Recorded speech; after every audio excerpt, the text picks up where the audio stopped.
So magandang araw sa inyong lahat. Muli, ako si Jessie at ito ang Man at Work.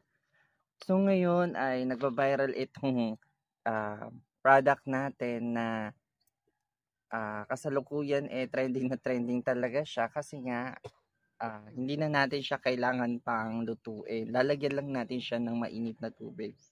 So hindi tayo nagpahuli. Bumili tayo agad-agad ng konjac, Konnyaku Shirataki Miracle Dry Rice. So, ito siya guys. So, itong Miracle Dry Rice natin ay made from ocean plant. Asmopolo loose konjac, aka konjac plant, konjac yam, or elephant yam. It's a rubber are dried and ground to make flour. This flour has been used to centuries to make noodles, tofu, and snack as well as traditional Chinese medicine in Asia. So meron tayo dito nakabalot na 100 grams. Uh, ito ay merong ingredients na konjac flour, rice flour, oligopeptides of marine fish, lolin, and yeast. So may yeast siyang kasama na hindi sa akin pwede. Charot. Pero syempre, susubukan pa rin natin, no? So wala siyang saturated fat, so healthy. Wala siyang total fat. Pero meron siyang calories na 28. At meron siyang carbohydrate na 2% and dietary fiber 2%. So nasa likod siya, guys. So itong product na to ay may ubo-ubo tayo. Itong product na to ay merong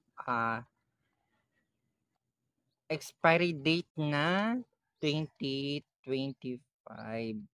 So gagamitin natin siya, hindi na natin siya isasalang sa apoy katulad ng iba na sinasalang. Ito guys ay good for lagay agad sa ating bowl and then lalagyan ng ininit na tubig habang gumagalaw yung video natin nanginginig.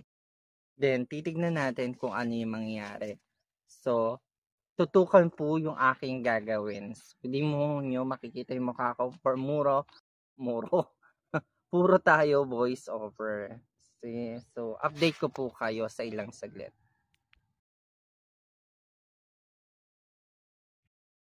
Ayan, at this point, binabasa-basa ko pa rin yung ano niyan habang nilalagay natin siya sa ating lalagyanan. So ito pala guys na Miracle Dry Rice ay ginawa para sa mga taong gustong pumayat.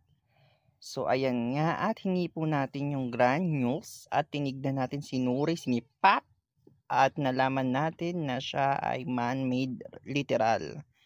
So yung pagkakabigas niya dyan ay halatado na hindi siya butil ng bigas na nabibili natin sa mga market or sa mga store or sa palengke.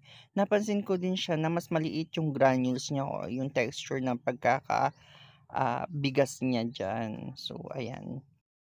At doon ako nagulat na kung titignan mo sa malayuan ay siya ay bigas pero pagka hinawakan mo na siya, hindi siya pati yung timbang niya ay hindi rin katulad ng bigas nating nabibili sa ating market. At ayan na, nilagay na natin ng katamtaman lamang na ininit na tubig. Wala tayo, hindi natin siya isinalang na sa apoy. So, hinalo-halo lang natin at ayan, papantayin tapos tatakpan natin siya para siya ay maluto. Para siyang instant noodles na nabibili din natin sa ating mga suking sari-saring tindahan at makailang minuto, eto na siya guys.